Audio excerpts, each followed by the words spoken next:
Rugikan negara ratusan miliar. 6 orang terduga korupsi PT Graha Sigma Telkom ditetapkan tersangka dan ditahan. Tim penyidik Direktorat Penyidikan Jaksa Agung Muda Bidang Tindak Pidana Khusus, Jampitsus, menetapkan dan melakukan penahanan terhadap 6 orang tersangka terkait dengan perkara dugaan tindak pidana korupsi pada proyek pekerjaan apartemen, perumahan, hotel, dan penyediaan batu split yang dilaksanakan oleh PT Graha Telkom Sigma, GTS, tahun-tahun 2017 sampai tahun 2018, Kamis, tanggal 11 Mei tahun 2023. Keenam orang yang telah ditetapkan tersangka dan langsung dilakukan penahanan oleh tim penyidik Jampitsus adalah TH Direktur Utama PT GTS periode tahun 2017 sampai tahun 2020, HP Direktur Operasi PT GTS periode tahun 2016 sampai tahun 2018, Jak Komisaris PT GTS periode tahun 2014 sampai tahun 2018, RB Direktur Utama PT Wisata Surya Timur, PT Weste, dan AHP Komisaris PT Mulyo Joyo Abadi, MJA, serta TSL Direktur Utama PT Granari Reka Cipta, PT GRK. Untuk mempercepat proses penyidikan, ke-6 orang tersangka dilakukan penahanan. Tersangka TH dilakukan penahanan di Rutan Salemba Cabang Kejaksaan Agung selama 20 hari terhitung sejak tanggal 11 Mei tahun 2023 sampai 30 Mei tahun 2023. Tersangka HP dilakukan penahanan di Rutan Salemba Cabang Kejaksaan Agung selama 20 hari terhitung sejak tanggal 11 Mei tahun 2023 sampai 30 Mei tahun 2023. Tersangka Ja dilakukan penahanan di Rutan Salemba Cabang Kejaksaan Agung selama 20 hari terhitung sejak 11 Mei minus 30 Mei tahun 2023. Tersangka RB dilakukan penahanan di Rutan Salemba Cabang Kejaksaan Agung selama 20 hari terhitung sejak tanggal 11 Mei tahun 2023 sampai 30 Mei tahun 2023.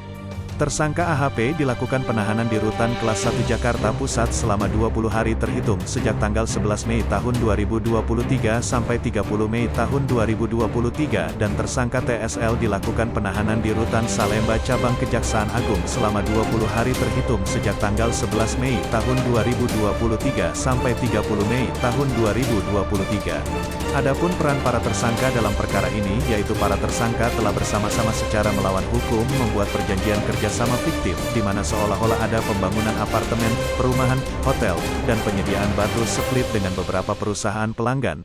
Selanjutnya untuk mendukung pencairan dana, para tersangka menggunakan dokumen-dokumen pencairan fiktif, sehingga dengan dokumen tersebut berhasil ditarik dana dan terindikasi menimbulkan adanya kerugian keuangan negara sebesar Rp282.371.563.184.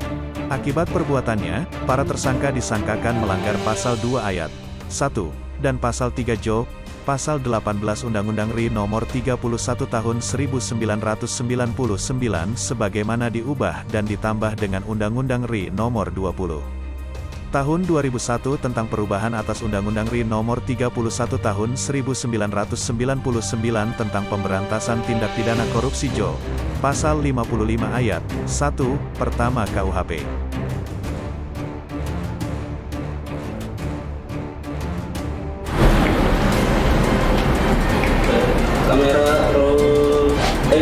Assalamualaikum warahmatullahi wabarakatuh. Pada hari ini, Kamis tanggal 11 Mei 2023, kami akan menyampaikan perkembangan penanganan perkara tindak pidana korupsi pada PT Graha Telkom Sigma atau yang sering kita sebut PT GTS periode tahun 2017-2018.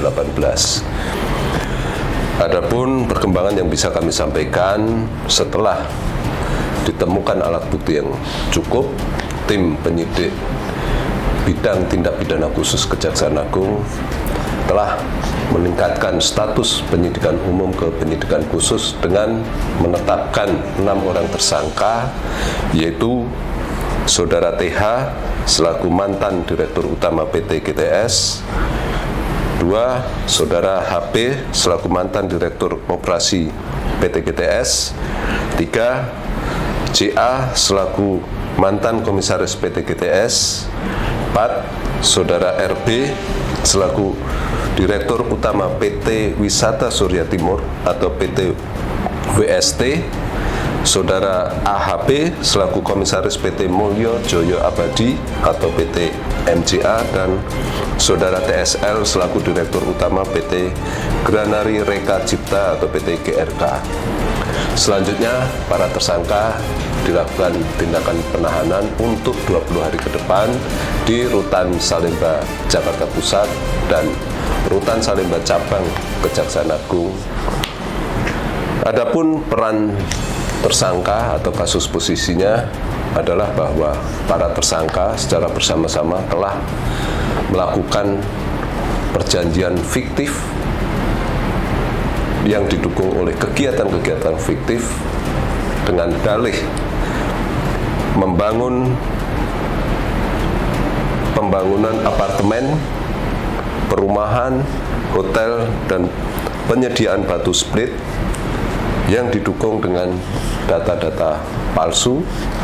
Dan selanjutnya, akibat perbuatan para tersangka tersebut diduga telah merugikan keuangan negara sebesar 288.563.184 rupiah.